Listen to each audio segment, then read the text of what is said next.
ABAC Academic Forum. And this is the first time that we're doing this series of, there will be multiple series coming out. So this platform is basically to let MSAM members to learn and share knowledge on aesthetic medicine. So today, what we'll be doing is later on, we'll show all of you on the screen as well. So we are playing with some green screen. So if possible, please turn on your video so we all can see your faces as well.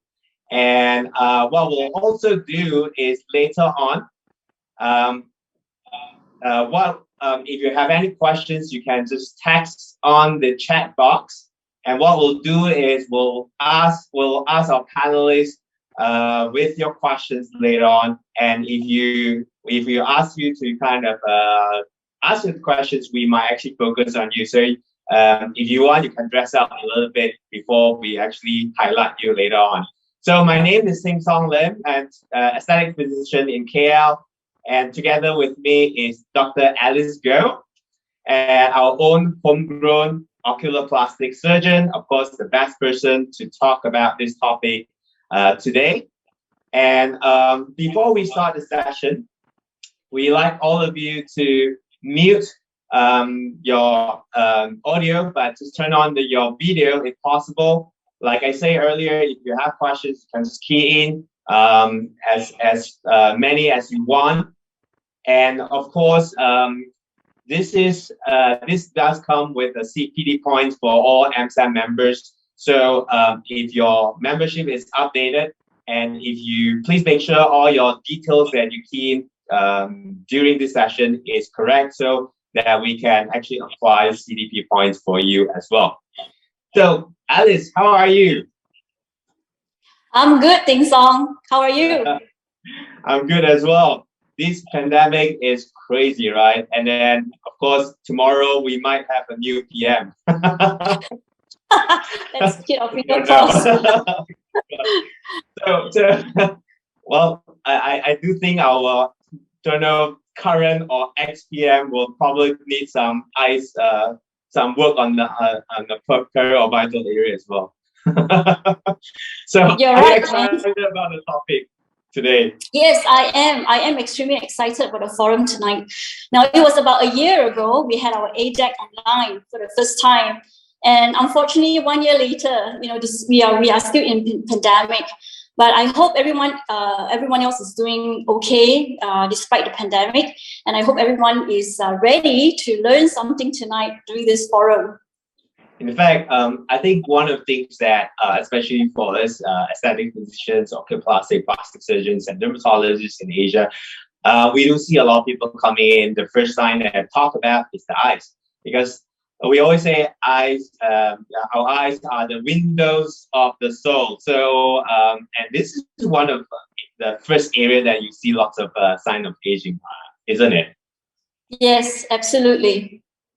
So, Alice, do you get a lot of patients coming in asking about tear trough treatments? Oh yeah, being an oculoplastic surgeon, I don't do anything else except for treating the eye area. So it is a very common area and also a very, very tricky area. So I'm actually very excited, about this forum tonight, so that we can actually address and learn, how to, treat this area properly. And in fact, we have 3 experts from different parts of the world to join us today, right? Would you like to introduce them? Yes. All right. Yes, it is our honor to have Dr. Zheng Fangwen from Taiwan. Okay. And Dr. Siu Tak Wah from Singapore. And last but not least, Dr. Gavin Chan from Australia. Hello. Hello. Welcome to the session. Thanks for joining us for tonight. So yeah,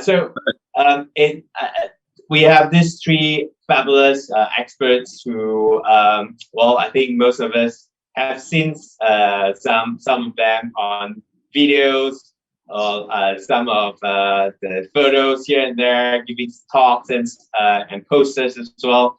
So it's an honor to have all of them to kind of share their experience, so we all can sort of take something great out of tonight's session.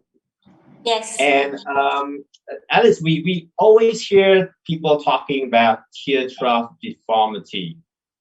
And it is always people kept saying, this is the deformity. And what do you think? No, I don't think, tear trough is a deformity. In fact, I would actually prefer to call it the infraorbital hollow, because this is characterized by the attachment on the underlying ligaments. Yeah, in fact, I do agree. I always feel that this is not certain things that it's supposed to call deformity, because it's basically the ligaments, right? The ligaments that's pulling it, that giving that particular line. And we do even see in children, right? We see them that they have this from very young age. And I think it's just because as we age, the structures around this particular ligament that become loose. So it's not the ligament becoming loose, but just the structures around it becoming loose. This particular line becoming more apparent as we age. So this ligament is called, some people call it the orbicularis retaining ligaments. Some people call it the tear trough ligaments. Well, basically, it's tear trough ligaments that actually sort of towards the lateral side, it's sort of split to two different, so to the orbicularis retaining ligaments. And it's because most of the time that you have a bit of the V-frame deformity, deflation that makes it even more apparent. And this is one of the diagrams. I actually stole it from Dr. Peter Peng from Taiwan, that you can see that this ligament is basically coming medially and towards laterally as one strong ligament. And it is the tissues around it that, particularly if you have any edema or fats, ptosis, that you kind of see that lines become more apparent. And I think, Alice, you probably is the best expert to explain to us about this. So essentially, tear trough, it's a groove around the lower part of the eye, right? And it starts from the medial, all right, to medial canthal to the mid-pupillary, right? And that area, usually they just name it as the tear trough ligament, right? And it extends laterally as the orbital retaining ligament or the orbital malar ligament. And then inferiorly, just below that, there's another ligament called the zygomatical cutaneous ligament that arises from the zygoma at the level of the zygomatic muscles. Now, I'm not going to classify the different tear trough, because I think you can get it from the textbooks. But what I would like to share with the audience tonight is the way I would classify them in a clinical setting. It helps me to determine, with this patient coming, whether I should treat them with fillers or I should, proceed with surgery. So very quickly, I classify them into 4 types. Now, type 1 is where there is a true tear trough hollowing. So you can see that there is a hollow around that infraorbital orbital area. Now this can be due to genetics. Now you can see in this patient, she's only 19 years old. You can see them in young individual. So in this kind of patient, I would actually just go in and fill with some fillers. I would actually just fill in the hollow area. Now type 2 is when there is fat herniation only. Now you see that there's herniation of the fat, but there's no underlying hollowing, right? So in this kind of patients, I don't bother filling them with any fillers, but in fact, instead I will actually advise them to go for surgery to have fat removal. And typically, this sort of patients, I will do a transconjunctival fat removal. Now type 3 is when there is a combination between fat herniation and infraorbital hollow. right? And in this sort of situation, if patients are not ready for any surgery, then I will go ahead and assess, how tight the ligaments are attached to the infraorbital area. So I will just put a little bit of put a bit of pressure, just not right underneath the trough hollow area, to see whether the ligament attachments are loose or very, very tight. If it is loose, then I would, proceed with the filler injection. If it's very, very tight, then normally I would advise them to go for surgery. And in this situation, I will do a transconjunctival fat removal together with a fat transposition to fill up the hollow area. Now, type 4 is when there is fat herniation and also infraorbital hollow, and together you see a cheek descent. And this kind of situation, if patients are not keen for surgery, I would actually attend filler injection. But in this sort of situation, you have to make sure that you also support the cheek area as well. And most of the time, this sort of patient, you see them in the older patient. So, and I will usually advise them for surgery, and I typically will do a transcutaneous or transconjunctival with fat transposition as well as mid-face lifting. All right. So personally, I think this infraorbital area, the under eye area, is actually a very, very complex area to treat. Now, it's not just about treating the hollow. You have to actually assess the skin overlying the area, and then you have to also assess how tightly the ligament is attached to the bone, and then you also have to assess the bone position, the factor, whether it's positive, it's negative, and more importantly also, the muscle around it, because it's a very dynamic area. So you also have to assess the muscle actions around the area. So there you go. I totally agree. It's a very complex thing that a lot of people that Trough, it's all about fixing what they see, the lines that they see, and try to cover it up as much as possible. But I totally agree with you, Alice. It's about a complex sort of combination of bone resorption on the lateral canthal area. So sort of you lose some of the volume here, and then everything sort of shift midline and then droop down. The other thing is the muscle behaviors you mentioned earlier, that's important. And I think, of course, the skin laxity is an issue. Of course, if there's any fat prolapse, that's something that we should actually refer to all the oculoplastic surgeons to have or to fix it. So in fact, we do see a lot of people when they do attempts on this, and then when you are doing it incorrectly, you can actually make things worse. So today we have a great panel of experts. Yeah, Alice, you have anything to add on that?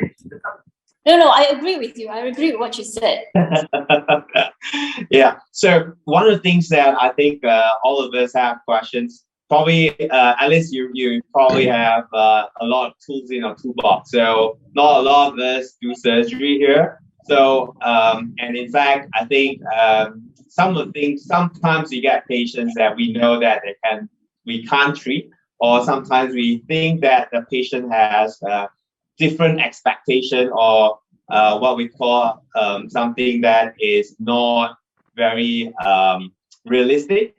So I think one of the things is how can we advise our patients, and I think we would love to hear from our panelists today to how to talk to your patients about teardrop. And I'd like to ask, probably we start with Dr. Zheng Fangwen about it.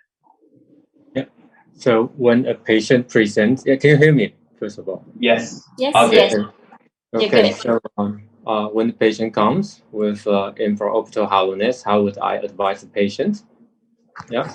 So some patients, they ask you directly for periorbital problems. Some of them come in and asking for the improvement to their dark eye circles.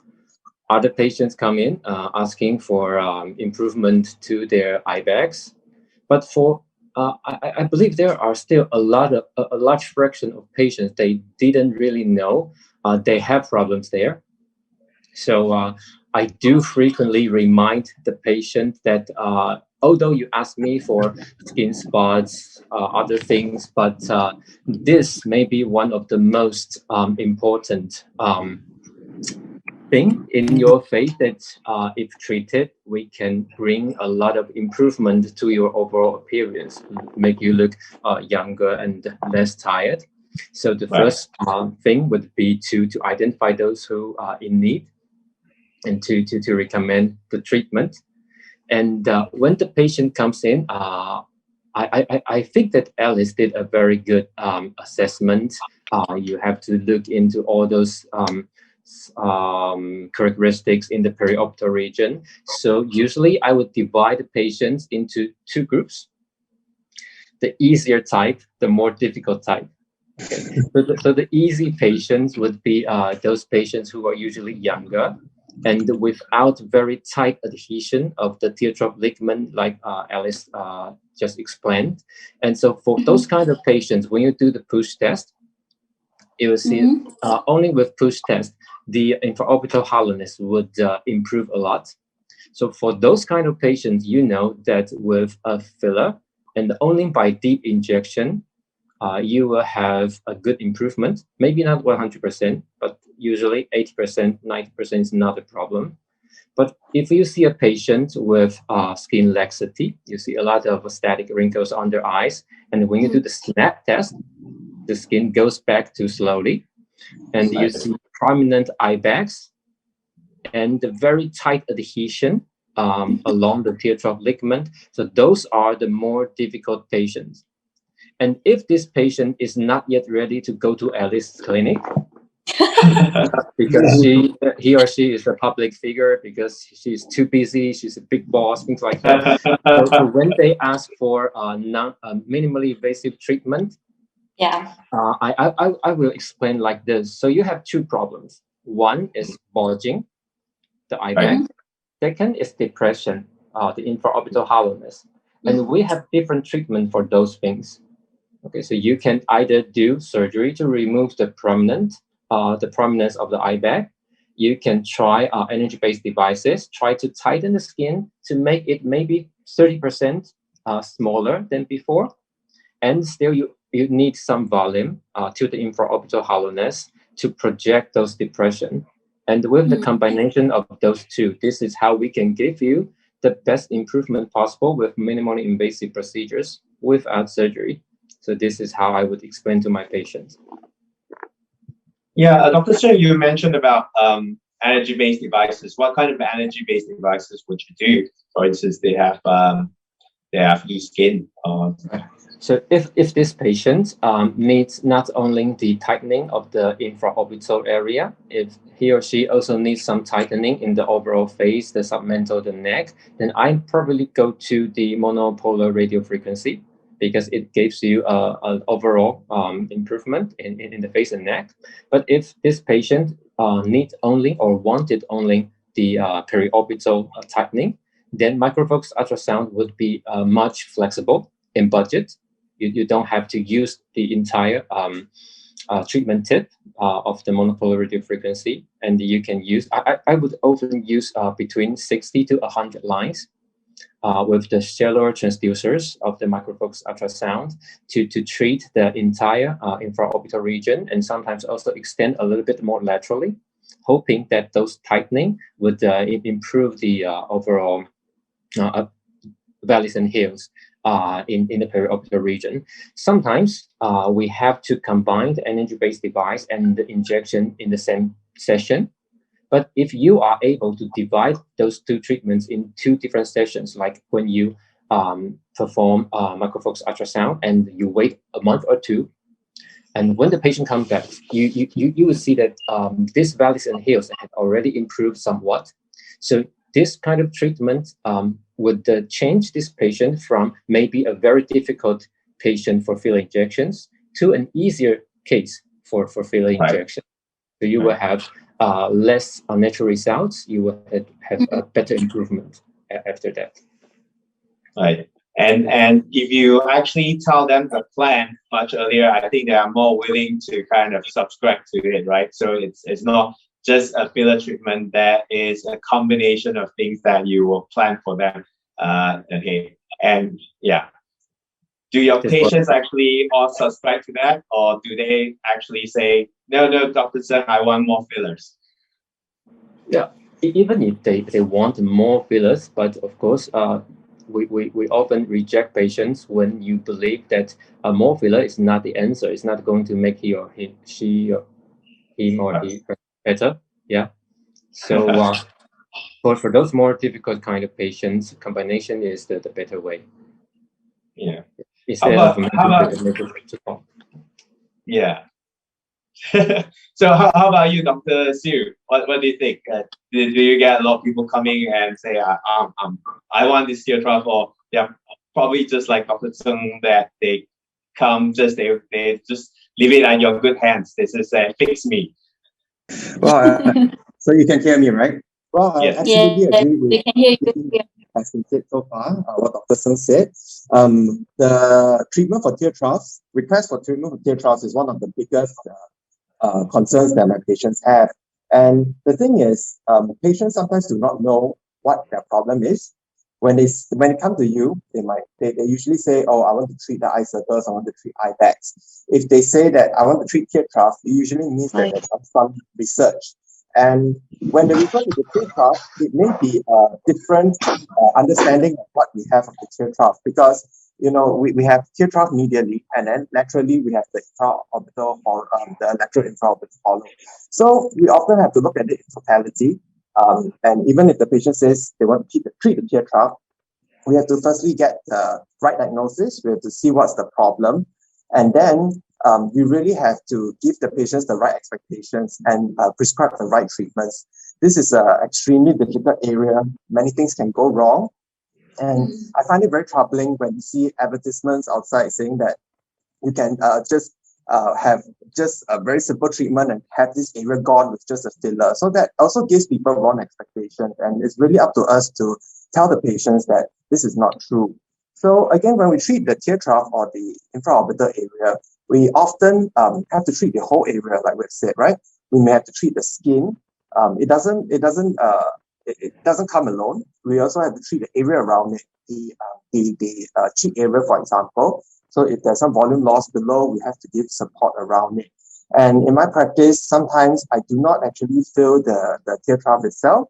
Sometimes it depends on what the problem is. Sometimes by filling around the area, for example, if the patient needs fillers, the infraorbital area may have improved so much that we don't have to treat the tear trough itself.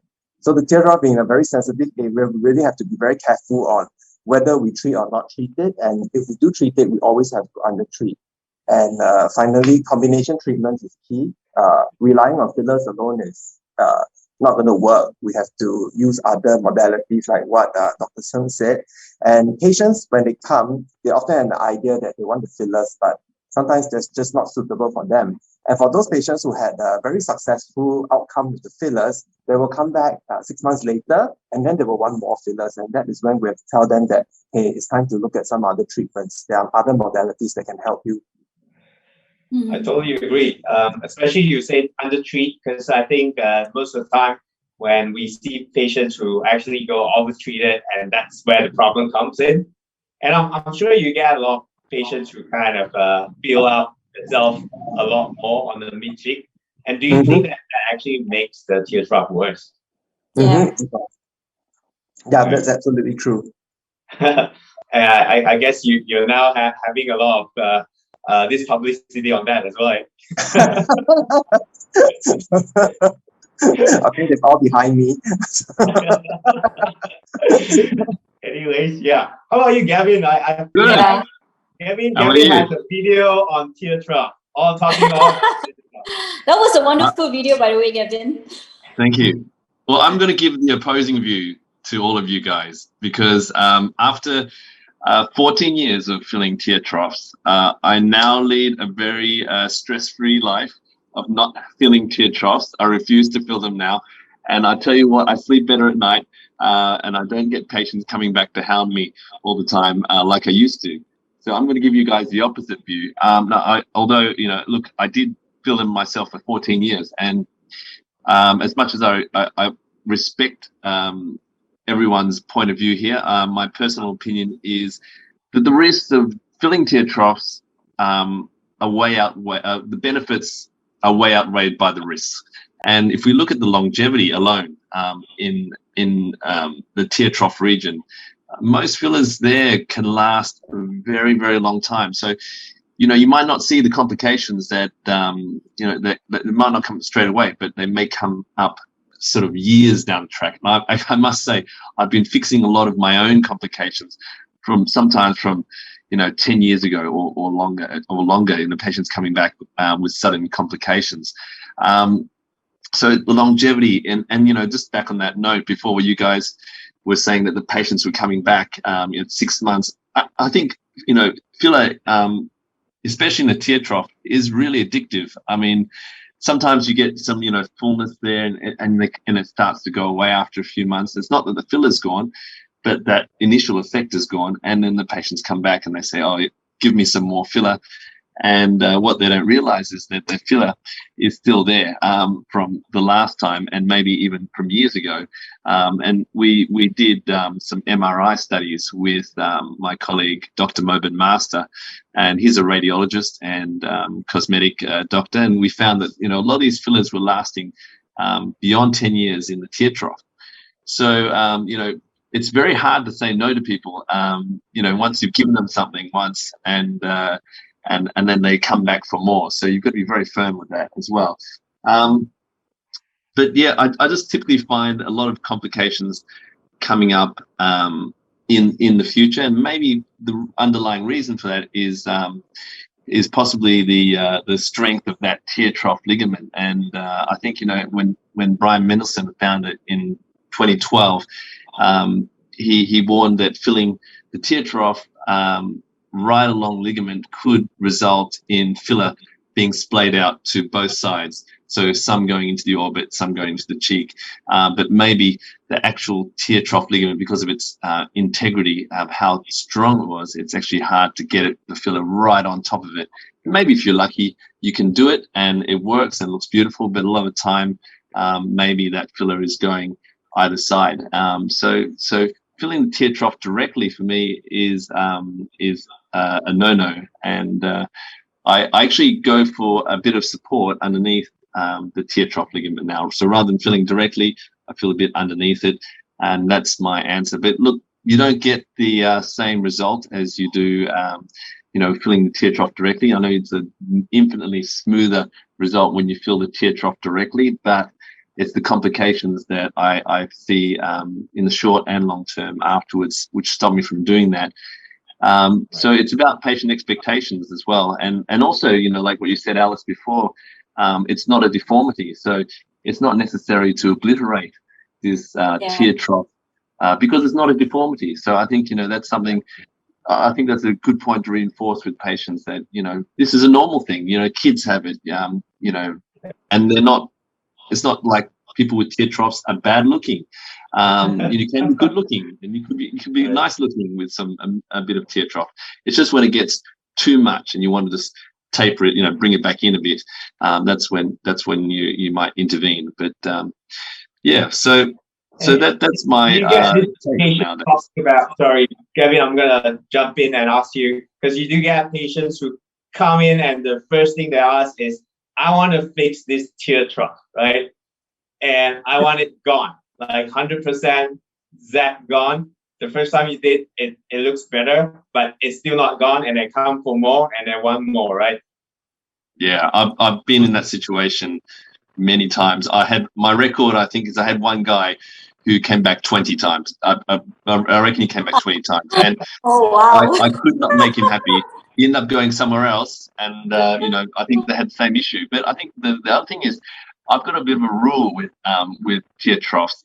My rule is that anyone who comes in and their primary concern is their tear trough area, I would say they have a degree, probably a significant degree of body dysmorphia, and I put an immediate red flag on it. So I feel a bit sorry for you, Alice, because you deal with this on a daily basis.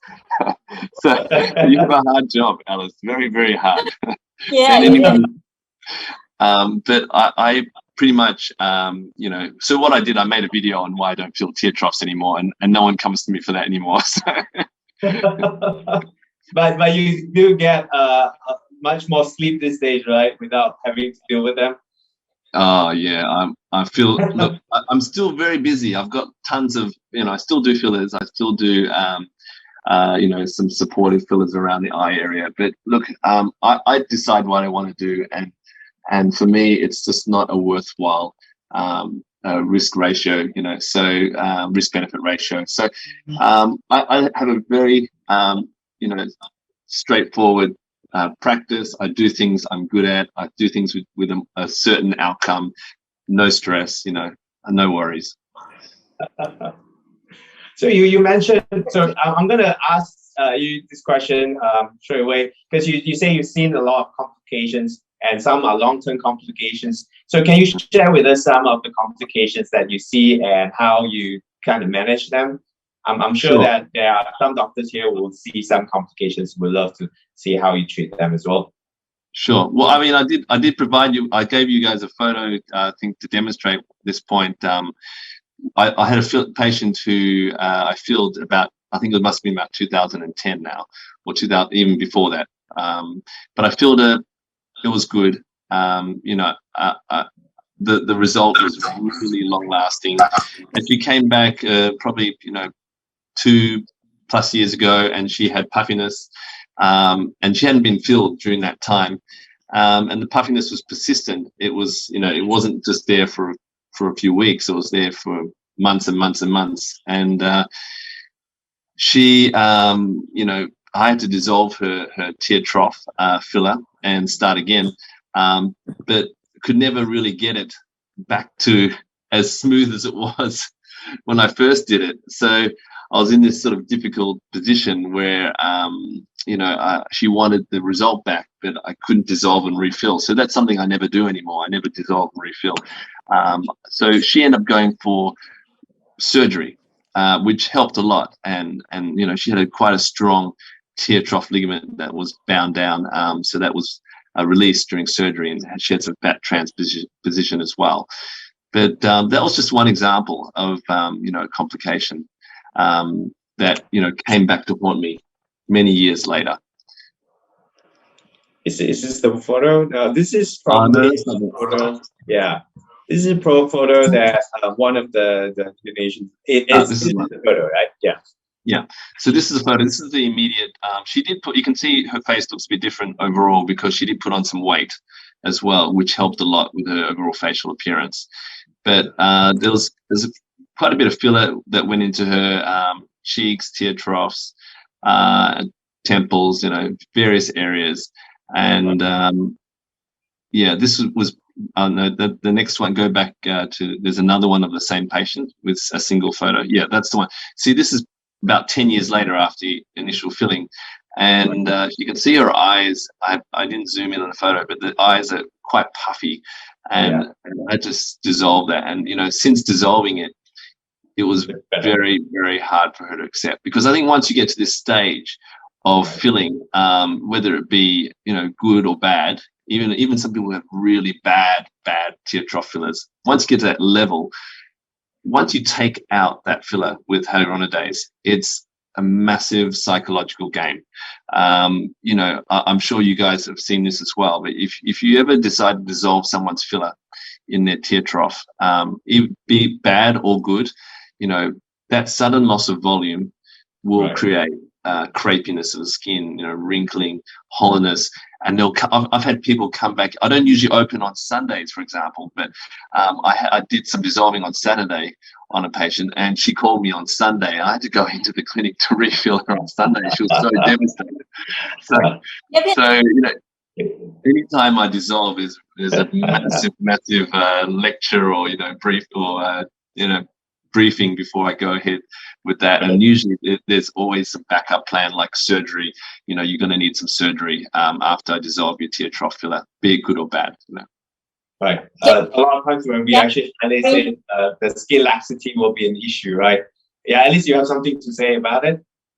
No, just referring to the last picture that Gavin showed, may I know over how many years that you treated her, and approximately how many cc you think that you have injected into the tear trough area?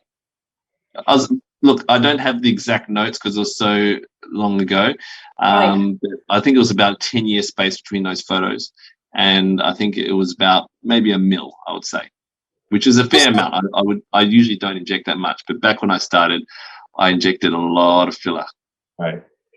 And I think a lot of times we attend all these talks and they say tear trough fillers. Yes, it's easy. You just inject, it's gone.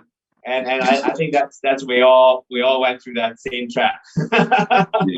I mean, I, just on that note, I mean, sometimes I would inject, going back in the day, when I would inject, 1 or even 2 mils in, one each side, which is crazy amount, and we used to use stupid fillers like, I shouldn't say which name, but we used to use fillers which weren't suited to the tear trough region, ones which were very, very hydrophilic. And you sometimes you put it in, you think, where did that go? You don't know where it went. And I reckon half the time we're probably injecting, post-septally. I really believe that a lot of the filler injections I did were post-septal.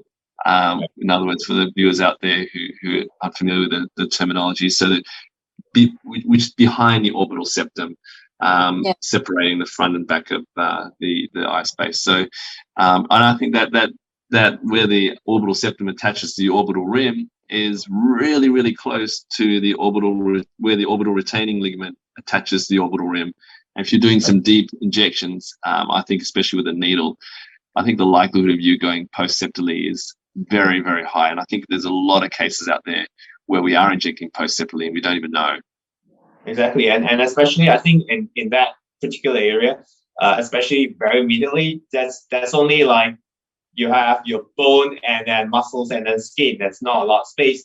And the minute we inject with the needle, we think that everything stays beneath, everything goes up, and it will just spread around. And that's probably the thing that we see, right? You see? Yeah, that's particularly true, especially in the medial part of the tear trough. If you look at the anatomy, the skin and the bone, they are just so close. That area is so thin. Even if you put in a sharp needle, you feel that you're in the bone, but sometimes it's just so difficult to really be very sure which level you're in. And unfortunately, most of the time you may inject, into the muscle. That's when, when you smile and when the muscle contracts, that's when the bulge comes out. So it up, yeah. Yeah. So I think, people should avoid the medial part of the, medial tear trough and then concentrate mainly on the V depression. I think that would be a safer area to treat. Indeed. And maybe we can have some complications as you see, maybe from Dr. Siu and Dr. Sung. What kind of complications do you normally see after tear trough treatments? Well, the most common ones that we see will be overfilling, of course. It could be overfilling, early overfilling, which means you result in puffiness or lumpiness. This happens when you use too much or when you use a product that's not suitable. So that's early overfilling, and this overfilling may appear later. So when it appears later, it comes out as a bulge over there, and we call it the sausage. I think previously this was not very well recognized, but more and more we realize that fillers in the tear trough actually evolve over time. They migrate, they evolve, they clump up, and then they can form this unsightly bulge over there. This sausage can appear anytime 2 weeks, from 2 weeks after fillers to maybe 1 year after. And we have to be very careful when we use a filler in the area, especially anything that's high G prime, high elasticity, because then it can result in this filler. It may not happen immediately, but later. Another interesting thing that we see actually is that recently there's been some emphasis on delayed inflammatory reactions. So especially with COVID vaccination, people are noticing that their fillers swell. So personally, I have seen quite a few cases, and in the tear trough area, it's very obvious because any swelling becomes very noticeable over there. Yeah, in fact, you correctly mentioned a few things. I think the one that you see, the sausage, sometimes it's also some experts will say that it's also causing expedited malar edema due to some sort of circulation issues or lymphatic issues. And I think delayed inflammatory reaction is something that some will see. Sometimes you don't see them at all, and out of blue, like they got virus, they got vaccination, and the second day, you kind of have them coming in with swollen with nodules or erythema. I think, did you see a lot after the vaccination? Not that many. I mean, over the years, I see them on and off. But I have a funny story. My fillers swelled. So after vaccination, I started from I had swollen cheeks for a week or so. So what do you think that went wrong? Is it the fillers that you use? Is it the technique, or is it just too much fillers? I really think it's a matter of luck, because we all know that the incidence is about 0.1%. So I think part of it is chance. The type of fillers you use do matter. Don't quote me on this, but there's been some evidence to say that the shorter chain hyaluronic acid fillers are more prone to DIRs rather than the longer chain ones. So there are certain brands that I noticed that cause more of these problems. I won't mention them here. The other thing is, of course, the technique. Aseptic technique is important. So if we inadvertently introduce some bacteria in, we could be introducing some bacteria may form a biofilm, and this may cause problems down the road. So early on in my career, I did have a few cases of these biofilm reactions. Those DIRs are a bit different. Those turn out very red and swollen, rather than the ones that I experienced later on. Those are not red and swollen, and those resolve a bit easier. Right. So So how about you, Dr. Tseng? Do you get a lot of these complications in Taiwan? Yeah, I think the most common complications in the infraorbital region would be first the sausage, which Gavin and Alice talked about, and the way to avoid it would be to inject first from the lateral part of the infraorbital region. Try to stay away from the medial region, and it would be best if only by injecting lateral to the mid-pupil line, and you can use the tenting effect to help alleviate the depression more immediately. That would be the best scenario. But sometimes in more difficult patients, only by those injections, you are not able to give the patient enough improvement. And that is when I would go superficially to the medial region. And I would inject very, very tiny product. It's usually much less than 0.1 cc with a very low G prime product. And I don't do deep injection to the medial part of the tear trough, although that is still the teaching in some companies. But yes, the reason is just like what Ting Song and Alice explained, because by deep injection more immediately, the product would get into the muscle, and with time, sometimes it's 3 days, sometimes it's a few weeks, you will see the sausage forming. Okay, so that's one common complication. The other would be swelling, somewhere more laterally, probably the swelling of the SUF, swelling of the Malamont. Of course, it happens when you inject a high G prime product and into the SUF. So that's something that I would not do now. I would not inject product directly to this region, especially to more mature patients who you expect the circulation would be not that good as before. But what's interesting is that sometimes even if I didn't inject directly into that region, I have this observation that even when it's just my cannula moves across that region, you will see some swelling afterwards. There are two possible explanations. One would be that some of the fillers might have backtracked along the cannula track and go into that region. The second explanation would be it's just somewhere that's so easily prone to swelling once you poke it with your needle or cannula. So, but usually those kind of swelling over there would subside by itself within 2 weeks. So I guess it's more likely the second scenario more than the first scenario. And from time to time, we see Tyndall effect.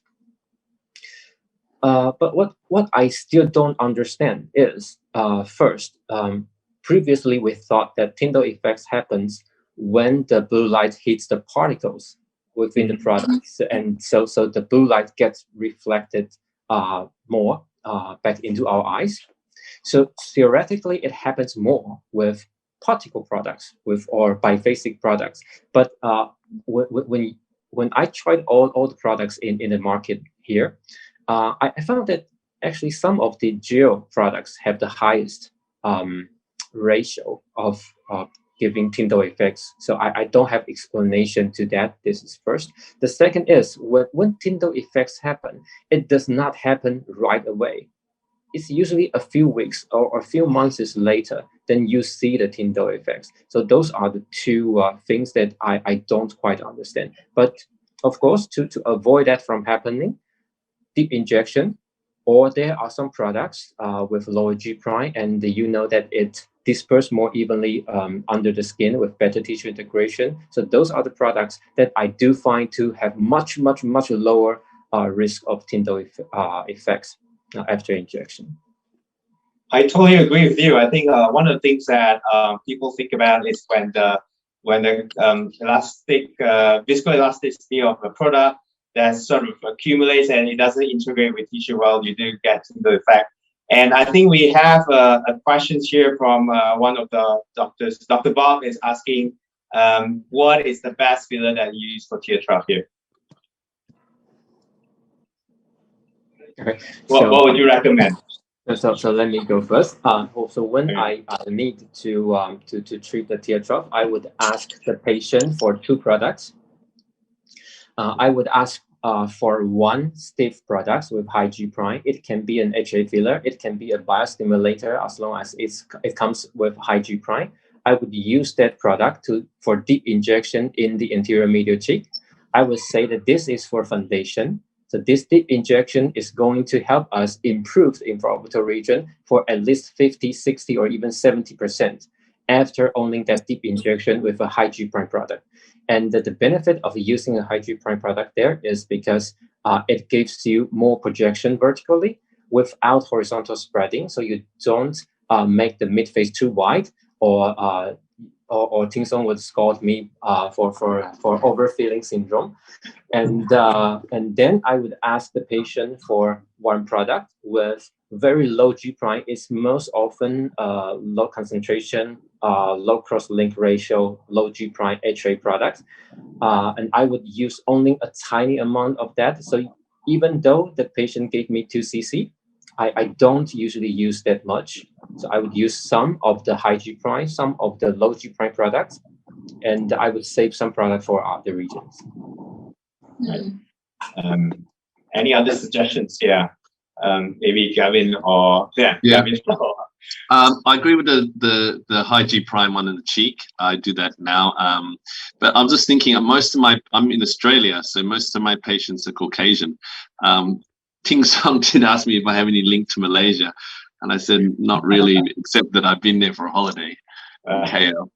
Sorry, but yeah. So most of my patients are Caucasian, so they actually benefit a lot from, they're completely different. I think all the Caucasians want to be Asian-like, and sometimes the Asians want to be Caucasian, I find, because they come with concerns with flat mid cheeks.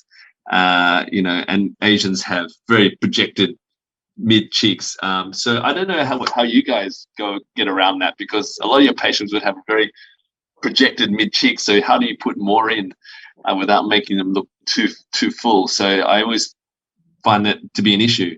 But if I am going to fill the tear trough, if I had to pick one product, even though I don't do it, I would probably pick something like Tearsil Redensity 2 is my choice. And that's what I probably used near the end, and it did all right.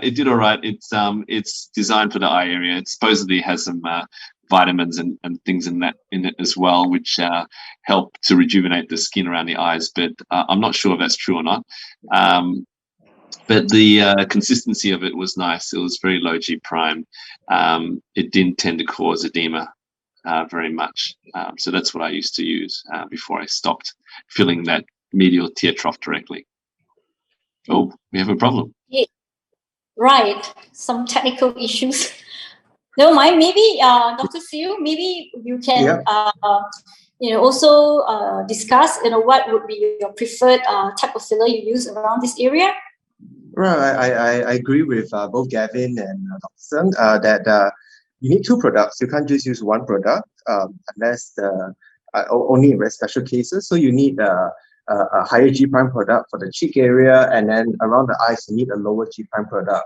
So if I'm allowed to name some products for the cheek area or maybe the medial soothe area, lateral soothe area, you can use. I mean, it depends on the skin quality. If the skin quality is very good, there's very good. You can tell that there's enough fat support such that it won't be obvious. You can use something which is higher G prime, for example, Restylane Lift. Or even bilateral intense.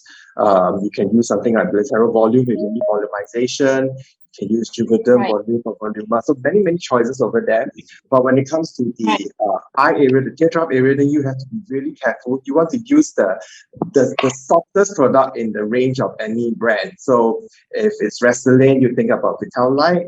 If it's bilateral, think about bilateral soft. For Juvederm, you can think about Volite. Volite is a great choice in our Cortiosal range. You can use Redensity 2. Redensity 2 is a great product for the area too. I have to say, this with the Vicross technology, I find a lot of them have the delayed type 4. I think you mentioned that before. About the short hyaluronic acid chains, and that's why I think a lot of people are getting lumps with Volbella or Volite around the eyes, with the delayed type 4 hypersensitivity reactions. There have been papers published on that as well, that the Vicross technology causes some delayed swelling, especially around the tear trough area. Yeah, so I personally don't use Vicross there. I think the practitioners should understand, treating the tear trough is, because everyone can present with very different type of anatomy and, different skin quality. I think first thing first, to avoid any complication, you should classify them and be able to identify which type of patients are really suitable for filling with the filler, and then decide. I think technique is really, really important to be able to identify what the anatomy. I think the product that you use has to be so little, right? And then I think I've seen Ding Song injected as well. We tend to move. I use cannula around the tear trough area, and then you tend to deposit very minimal amount, and then moving back and forth around the area, so that you don't accidentally press the plunger and then deposit too much around there. So I think technique is important besides just the product. So I'm just on that note. Sorry to interrupt. I used to use I'll just say it. I guess I used to use Juvederm a lot, right? Which is probably the worst filler you could possibly ever use in a tear trough because it attracts so much water. It's crazy. But I learned how to use it there, and it was all right. Some of them were okay, and it's just we just had to tailor the technique, like you said, Alice, to match the filler. So I find myself nowadays using fewer fillers and just getting to know my fillers really well and how they behave, and then adjusting my technique rather than having too many fillers. I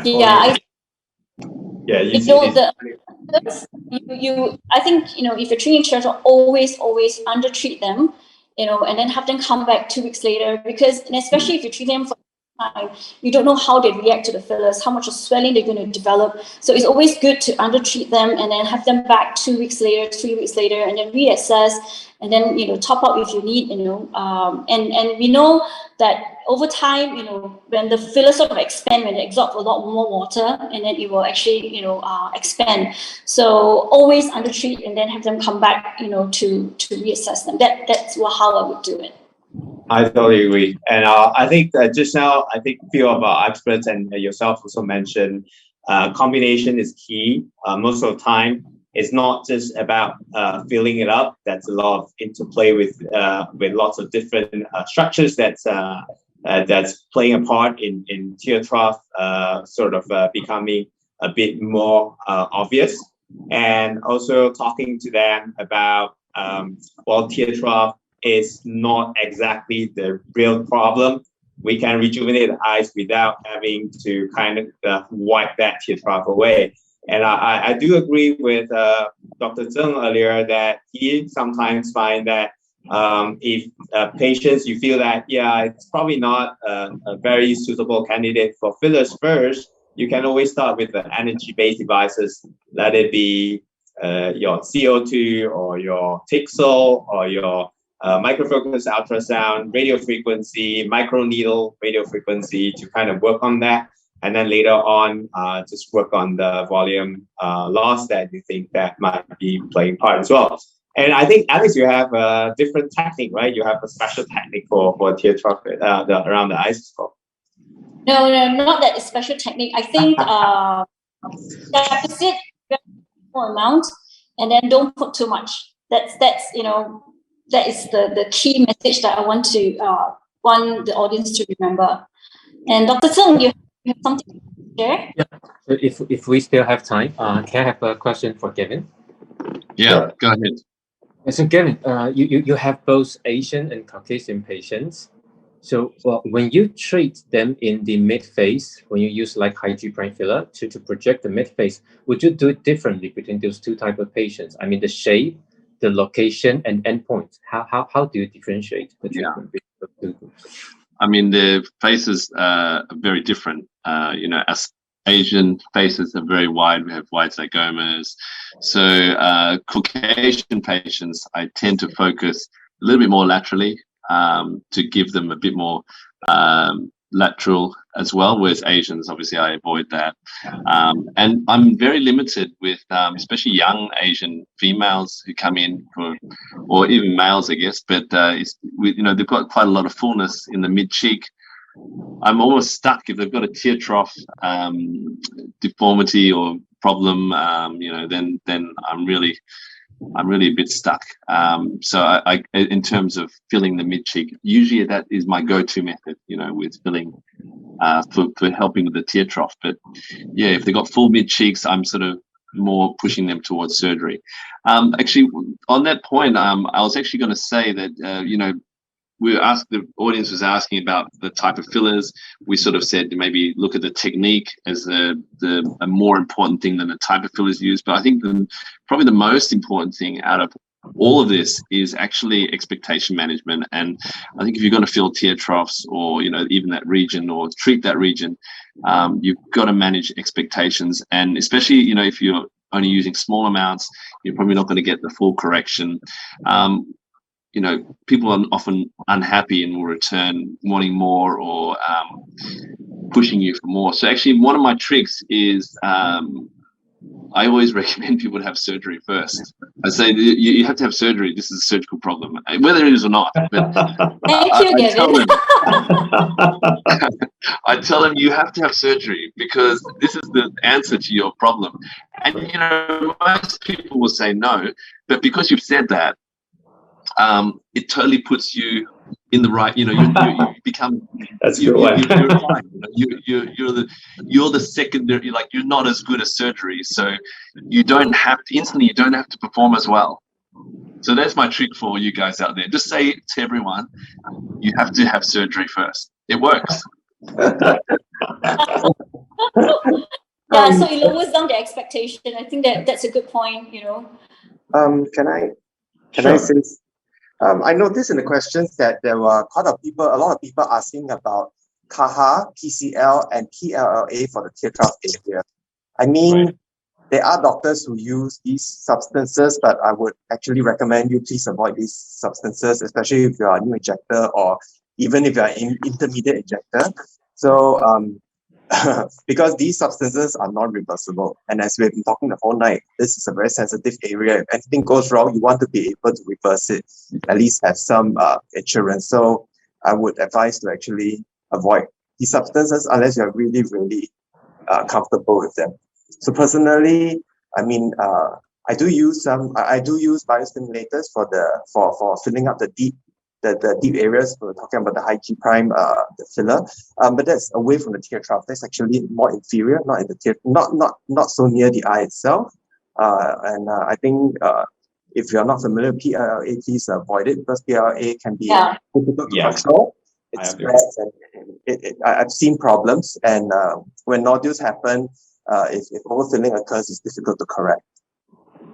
Right. Yeah. Speaking of reversibility, that is what one of the things which stopped me from doing tear trough fillers about just over a year ago was we had a case which where filler was injected, I think possibly it wasn't actually one done by me, but the filler was injected possibly post-septally, and we tried about 7, 8, 9, 10 times to dissolve it. 3 of the times were under ultrasound guidance.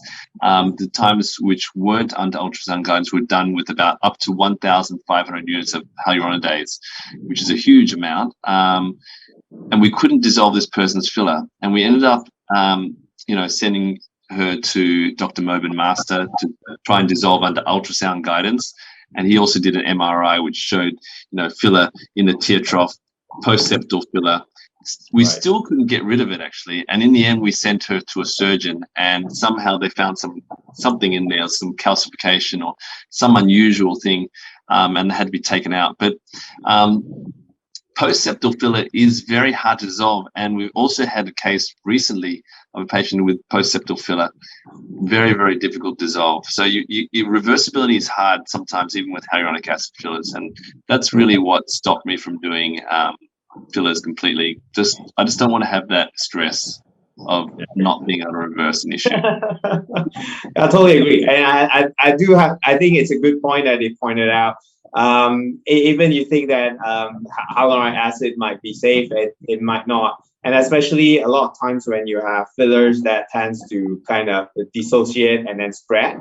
And when you actually hide in between all these spaces where you can't really hunt them down. And I think the one that you probably also mentioned is sometimes when you have a product that's overly injected and then it becomes a foreign body, it can be encapsulated and become a nodular kind of findings, I think, and the calcification. I think those are things that we are worried about. So if possible, like what today, I think, we kind of 6 minutes behind time, we're almost finishing. So I think it's a good discussion. I think we kind of, there's a few good points here. Undercorrecting, trying to not fill up on the medial area, trying to use products that integrate with tissue better, trying to work around areas, as well as combining with all these energy-based devices, using combination therapies. And of course, if you think you couldn't handle it, always refer to your oculoplastic surgeon or any surgeons you know. Well, I guess we still have some questions, but I guess for tonight's sake, if you do have questions, you can actually write into the secretariat at msam.com.my. And perhaps we can extend all these questions to our panelists and experts today. We like to thank them for joining us tonight, especially Gavin. I think it's about 11 o'clock right now. Yeah, that's all right. Still before that. And of course, we have our oculoplastic surgeon here to share her knowledge. Thank you so much, Alice. You're most welcome. It's been fun to co-host this forum with you. So like I said, tear trough is a very common problem, but I will defend what I believe it is a very, very tricky area to treat. So for all the new doctors who want to treat this, just be careful, know your anatomy, all right, always under treat, and then put in little by little, and then observe them.